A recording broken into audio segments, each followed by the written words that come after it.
Promo చూశాక నాకు అర్థమైంది ఏంటంటే సంజన గారు అన్న మాట కావాలని పోట్రీ చేద్దామని చూస్తారు అందరు కలిసి. మేడం అన్న ఇంటెన్షన్ వేరు, కానీ వీళ్ళు మాత్రం మేడంకి ఎక్స్ప్లెయిన్ చేస్తారు మీరు ఇలానే అన్నారని. బాబా బాబా రాము అంటుండు ఆడియన్స్ చూసుకుంటారులే అని. చూస్తున్నాం రాము, నీ ఆట ఏంది, నువ్వు మాట్లాడే విధానం ఏంది అన్నీ మేము చూస్తున్నాం, మేము చూసుకుంటాంలే.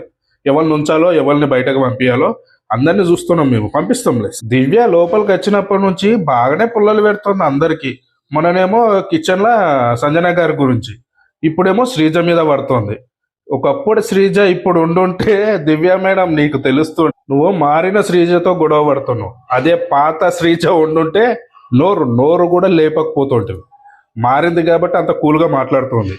మార్పు మంచిదే. మన మాస్క్ మ్యాన్ అరుస్తుండు భయ్యా, మళ్ళీ ఏ ఇరకాటంలో పడతాడో ఏమో.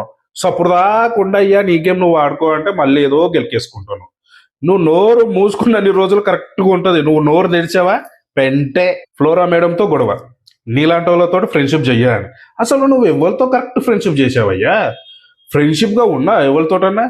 ఎప్పుడు ఫ్రెండ్షిప్గా ఉంటావో, ఎప్పుడు నెగిటివ్ అవుతావో, ఎప్పుడు రివర్స్ అవుతావో తెలుస్తలేదు దొరా మాకు.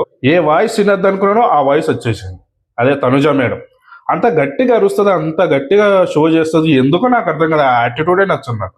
ఒకప్పుడు శ్రీజన్ చూస్తే ఏంద్ర బాబు ఈ లొల్లి అనుకున్నా, ఇప్పుడు అంతకు మించి ఉంది ఈమె వాయిస్. తనుజ ఇమానియల్తో స్కిట్స్ చేసినప్పుడు అప్పుడు కూల్గా అనిపిస్తుంది భయ్, అబ్బా ఎంత కూల్గా ఉంది అని. ఏదన్నా గొడవ అయింది అనుకో రచ్చ రచ్చ చేస్తుంది. సార్ నాగార్జున గారు శ్రీజకు చెప్పినట్టు మీరు ఈమెకు చెప్పండి సార్ జర. ఏంటి మరి సబ్స్క్రైబ్ చెయ్యొచ్చు కదా.